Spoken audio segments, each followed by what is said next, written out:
The question that you posed. Now, the question I posed initially was, how has white supremacy benefited trailer park downtrodden white folks?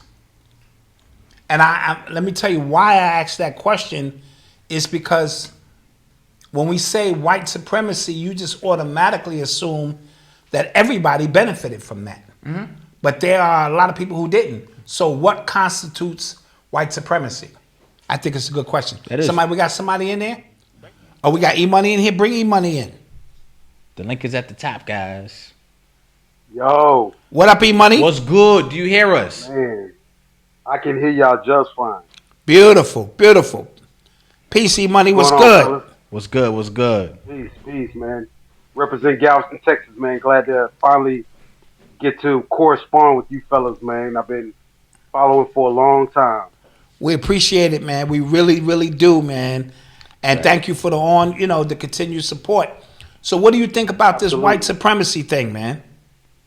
Well, one of the things that I think is key when considering white supremacy is you got to see how we don't get a chance to fail like they get a chance to fail. For example, our, let's say, penalties for criminal activities are higher than the penalties that get handed to them.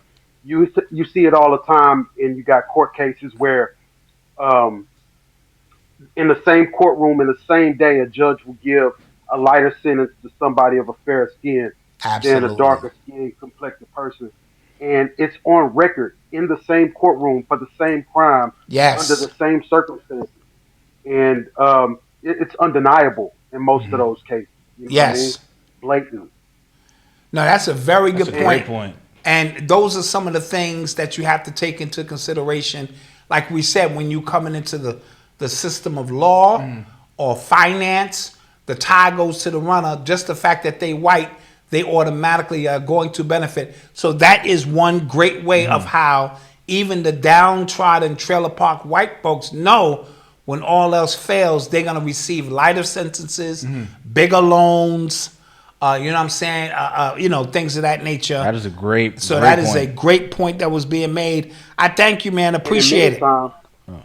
Absolutely. And one last thing, and many times they get offered more resources. Yes. And that in itself is, the thing that they keep telling our community, we got to pull ourselves up by our bootstraps. When not all of us have on boots. Oh. We weren't all given boots. You know what I mean? You can't pull up your straps if you ain't got them on. What it is that I'm noticing, and these are all amazing points, is that the system of white supremacy is not spread evenly, but you have even access to it if you need it. Meaning, going up against me, you're always going to receive the benefit, even though the finances and all that stuff is not spread where you are benefiting in your everyday life. But if you pull yourself up by your bootstraps, you can enter society and still do better than I can as a black man. And then black people, we have the disadvantage of psychological as well. Yes. Meaning, example he just gave, white dude, all these drugs in the system, got caught with drugs, you look like more of a threat to society than he does. Absolutely. Or I just think of you as more of a threat to society than him.